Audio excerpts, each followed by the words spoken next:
NCERT biology 11th में 8th chapter की हम स्टडी कर रहे हैं, जिसमें हमारे आज का टॉपिक प्लास्टिड है।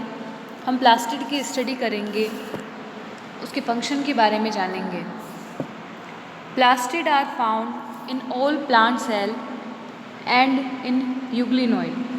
प्लास्टिड प्रेजेंट कहाँ होते हैं? तो प्लास्टिड सभी प्लांट सेल्स के अंदर प्रेजेंट होते हैं और यूग्लिनोइड के अंदर भी प्रेजेंट होते हैं। These are easily observed under the microscope as they are large. They bear some specific pigments, thus imparting specific colors to the plants. Plastid को हम easily ऑब्जर्व कर सकते हैं क्योंकि उसकी साइज़ जो होती है वो बहुत ही लार्ज होती है और उसके अंदर स्पेशल टाइप के पिगमेंट्स जो होते हैं वो जो कि कलर प्रोवाइड करते हैं प्लांट्स को, वो प्रेजेंट होते हैं, जो कि प्लांट्स को कलर दे रहे हैं। ग्रीन कलर, फ्लावर्स का जो डिफरेंट कलर्स होते हैं, पिंक, येलो, ग्रीन, वाइट, जो भी कलर्स प्रेजेंट होते हैं वो सभी डिफरेंट पिगमेंट्स की वजह से ही प्रेजेंट होते हैं। तो ये सभी प्लास्टिड के अंदर प्रेजेंट होते हैं। Based on the type of pigments, plastid can be classified into chloroplast, chromoplast and leucoplast. Plastid के अंदर जो पिगमेंट प्रेजेंट होते हैं उनके ऊपर बेस्ड प्लास्टिड को 3 टाइप्स के अंदर हम डिवाइड कर सकते हैं, जिसमें फर्स्ट जो होता है वो क्लोरोप्लास्ट होता है, सेकंड क्रोमोप्लास्ट होता है और थर्ड जो होता है वो ल्यूकोप्लास्ट होता है। अब हम देखते हैं सभी के बारे में स्पेशल फीचर्स उनके। The chloroplast contain chlorophyll and carotenoid pigments which are responsible for trapping light energy essential for photosynthesis. Chloroplast कौन सा होता है? क्लोरोप्लास्ट पिगमेंट वो होता है जो कि क्लोरोफिल प्रेजेंट होता है, जिसमें कैरोटिनॉइड पिगमेंट्स प्रेजेंट होते हैं जिसके अंदर, और क्लोरोफिल जो होता है उसकी वजह से लीफ का ग्रीन कलर होता है और ये लाइट को एंट्रैप करता है। लाइट सोर्स को ले करके, लाइट की एनर्जी को ले करके फोटोसिंथेसिस का प्रोसेस करवाने के अंदर हेल्प करता है प्लांट्स की, और फोटोसिंथेसिस प्रोसेस के द्वारा प्लांट्स के अंदर फूड प्रोडक्शन का फंक्शन होता है। तो फोटोसिंथेसिस के अंदर first chlorophyll pigment and second carotenoids pigments जो होते हैं वो बहुत ही ज़रूरी होते हैं। The chromoplast fat soluble carotenoid pigments like carotene, xanthophylls and other are present. Plants के अंदर डिफरेंट क्रोमोप्लास्ट प्रेजेंट होता है और क्रोमोप्लास्ट के अंदर कैरोटिनॉइड पिगमेंट्स होते हैं। इन कैरोटिनॉइड पिगमेंट्स में कैरोटीन, xanthophylls, अदर पिगमेंट जो होते हैं वो प्रेजेंट होते हैं और ये कैरोटिनॉइड्स की वजह से प्लांट को येलो, ऑरेंज और रेड कलर मिलता है। प्लांट्स के अंदर हमने देखा होगा उसके फ्लावर्स के अंदर डिफरेंट जो कलर होता है वो कलर इन्हीं कैरोटिनॉइड्स की वजह से होता है, और ये कैरोटिनॉइड्स जो होते हैं वह क्रोमोप्लास्ट के अंदर प्रेजेंट होते हैं। थर्ड जो टाइप का होता है प्लास्टिड, उसको हमने ल्यूकोप्लास्ट कहा था। Leucoplast are the colourless plastid. Leucoplast जो होता है वो कलरलेस होता है, इसके अंदर किसी भी प्रकार टाइप का कोई भी पिगमेंट जो होता है वो प्रेजेंट नहीं होता है, इसीलिए कलरलेस प्लास्टिड होता है। Of varied shape and size with store nutrients. Leucoplast जो होता है वो कलरलेस तो होता है लेकिन वो फूड स्टोरेज का फंक्शन भी करता है। अब फूड स्टोरेज किस तरह से? तो फर्स्ट जैसे एमाइलोप्लास्ट, ल्यूकोप्लास्ट में फर्स्ट जो होता है जैसे एमाइलोप्लास्ट। ये एमाइलोप्लास्ट जो होता है वो कार्बोहाइड्रेट स्टार्च को स्टोर करता है, एमाइलोप्लास्ट जो होता है। और एमाइलोप्लास्ट का हम एग्जांपल जैसे पोटैटो देखते हैं। पोटैटो जो होता है वो वाइट कलर होता है और लेकिन फूड स्टोरेज है, उस फूड को हम यूज़ करते हैं। तो पोटैटो जो है उसके अंदर किस तरह का प्लास्टिड होता है? तो उसके अंदर ल्यूकोप्लास्ट होता है। पोटैटो के अंदर ल्यूकोप्लास्ट होता है और ल्यूकोप्लास्ट के अंदर भी कौन सा प्लास्टिड होता है? तो एमाइलोप्लास्ट टाइप का प्लास्टिड प्रेजेंट होता है पोटैटो के अंदर। उसी तरह से सेकंड जो कलरलेस ल्यूकोप्लास्ट है वो इलियोप्लास्ट होता है। इलियोप्लास्ट ऑयल के अंदर और फेट में प्रेजेंट होता है। तो सेकंड टाइप का जो है वो इलियोप्लास्ट है। थर्ड एल्यूरोप्लास्ट होता है। एल्यूरोप्लास्ट प्रोटीन को स्टोर करने का फंक्शन करता है। तो 3 types of leucoplast are present here. First is amyloplast, second is elaioplast and third is aleuroplast. अब स्ट्रक्चर देखते हैं हम प्लास्टिड की कि क्लोरोप्लास्ट जो होता है उसकी स्ट्रक्चर किस तरह से होती है। Majority of the chloroplast of the green plants are found in the mesophyll cells of the leaves. Mainly chloroplast जो होता है वो कहाँ प्रेजेंट होता है, तो प्लांट की लीफ की जो मेसोफिल सेल होती है, लीफ की मेसोफिल सेल के अंदर ये क्लोरोप्लास्ट प्रेजेंट होता है। These are lens shaped, oval, spherical, discoid or even ribbon-like organelle having variable length. Chloroplast different size का प्रेजेंट, शेप का प्रेजेंट हो सकता है। साइज और शेप इनका डिफरेंट हो सकता है। फर्स्ट लेंस की शेप का हो सकता है, वो ओवल शेप में हो सकता है, स्फेरिकल, डिस्कॉइड, इस तरह से हो सकते हैं। लेंस शेप का फर्स्ट जैसे इस तरह से लेंस जो होता है लेंस शेप का हो सकता है। सेकंड ओवल शेप का हो सकता है, स्फेरिकल हो सकता है, डिस्कॉइड हो सकता है, डिस्क के जैसा हो सकता है और रिबन लाइक हो सकता है। तो different types of shape is present in chloroplast. Their number varies from 1 per cell of the Chlamydomonas, a green algae, to 20 to 40 per cell in the mesophyll.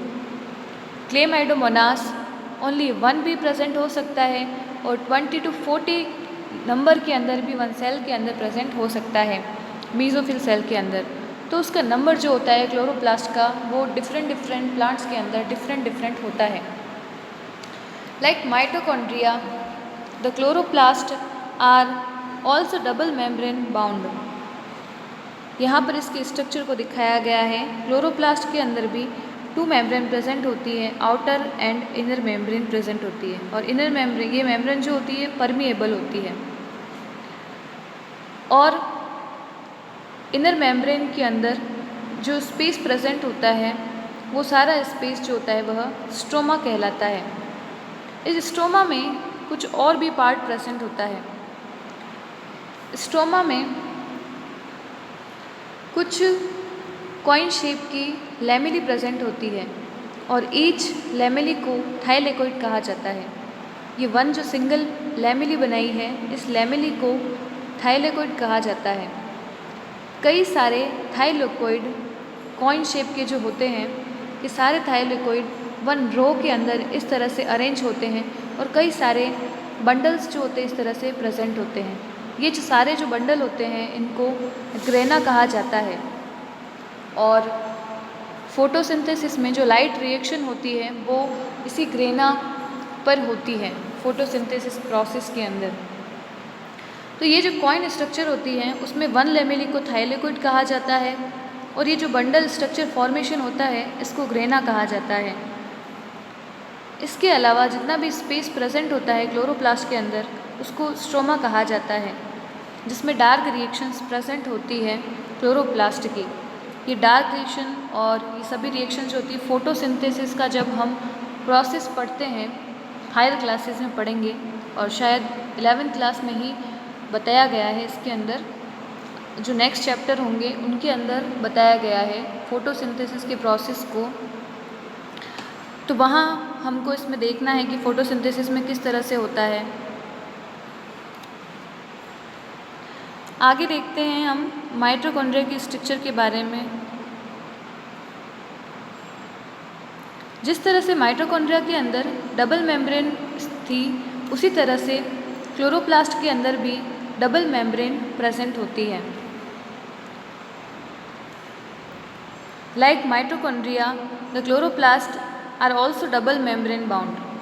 Of the two, the inner chloroplast membrane is relatively less permeable. The space limited by the inner membrane of the chloroplast is called the stroma. ये inner membrane के द्वारा cover जितना भी space होता है ये space stroma कहलाता है. A number of organized flattened membranous sacs called the thylakoids. ये जो फ्लैट स्ट्रक्चर प्रेजेंट होती है उस सिंगल फ्लैट स्ट्रक्चर को थाइलेकोइड कहा जाता है. Are present in the stroma, जो कि स्ट्रोमा में प्रेजेंट होती है. Thylakoids are arranged in stack like the piles of coin called grana. ये सभी जो होते हैं सारे थाइलेकोइड एक बंडल फॉर्म के अंदर कॉइन के फॉर्म में अरेंज होते हैं और ये ग्रेना का फॉर्मेशन करता है. टू जो बंडल होते हैं वो आपस में वन ट्यूब लाइक फॉर्मेशन से कनेक्टेड रहते हैं और ये जो ट्यूब लाइक स्ट्रक्चर होती है ये जो चैनल बनता है दोनों के बीच में उसको इंटरग्रेनल चैनल कहा जाता है, जो कि टू ग्रेना को कनेक्ट करने का फंक्शन करता है. ये बताया गया इसके अंदर thylakoid are arranged intergranal thylakoid. The addition there are flat membrane tubules called the stroma lamellae connected the thylakoid of the different grana. The membrane of the thylakoid enclose a space called a lumen. थाइलेकोइड्स जो होते हैं पूरे lumen को cover करने का उन वहाँ पर एनक्लोज रहता है जो थाइलेकोइड होते हैं. The stroma of the chloroplast contain enzyme required for the synthesis of carbohydrate and protein. Stroma part के अंदर कई सारे एंजाइम्स प्रेजेंट होते हैं जो कि फूड प्रोडक्शन के अंदर हेल्प करते हैं. फूड प्रोडक्शन में कार्बोहाइड्रेट प्रोटीन का सिंथेसिस होता है तो वहाँ पर ये एंजाइम प्रेजेंट होते हैं स्ट्रोमा पार्ट के अंदर. It also contain small double stranded circular DNA molecule and ribosome. Chloroplast के अंदर सर्कुलर डीएनए प्रेजेंट होता है लेकिन ये स्पेशल कैरेक्टर है क्योंकि इस क्लोरोप्लास्ट एंड माइटोकॉन्ड्रिया के अलावा जितने भी सेल्स होती हैं उनके अंदर डबल स्ट्रैंडेड डीएनए हम यूकेरियोटिक सेल्स के अंदर पढ़ते हैं. ये सर्कुलर जो डीएनए कैरेक्टर होता है ये प्रोकैरियोटिक सेल का कैरेक्टर होता है. इसके अलावा इसमें 70S टाइप का राइबोसोम भी प्रेजेंट होता है क्लोरोप्लास्ट के अंदर. तो फर्स्ट तो माइटोकॉन्ड्रिया के अंदर 70S राइबोसोम होता है और सेकंड क्लोरोप्लास्ट के अंदर 70S टाइप का राइबोसोम प्रेजेंट होता है. और 70S टाइप का राइबोसोम जो कैरेक्टर होता है वो प्रोकैरियोटिक सेल का होता है. लेकिन क्लोरोप्लास्ट एंड माइटोकॉन्ड्रिया ऐसी यूकेरियोटिक सेल्स होती है जिसके अंदर 70S राइबोसोम प्रेजेंट होता है. The ribosome of the chloroplast are smaller than the cytoplasmic ribosomes. Chlorophyll pigments are present in the thylakoid. और थाइलेकोइड जो पिगमेंट्स होते हैं ये सारे थाइलेकोइड जो प्रेजेंट हैं इनके ऊपर इस तरह से ग्रेन्यूल्स के रूप फॉर्म के अंदर यहाँ पर ग्रेन्यूल्स के फॉर्म में यहाँ पर पिगमेंट्स लगे रहते हैं और ये पिगमेंट्स ही क्लोरोफिल कहलाते हैं जो कि फोटोसिंथेसिस के अंदर हेल्प करते हैं. तो इस तरह से कुछ अलग जो कैरेक्टर होते हैं हमारे क्लोरोप्लास्ट के अंदर वो सभी हमने देखे थे. 70S राइबोसोम का होना, सर्कुलर डीएनए का होना, ये कैरेक्टर स्पेशल कैरेक्टर होते हैं जो कि क्लोरोप्लास्ट और माइटोकॉन्ड्रिया के अंदर ही प्रेजेंट होते हैं.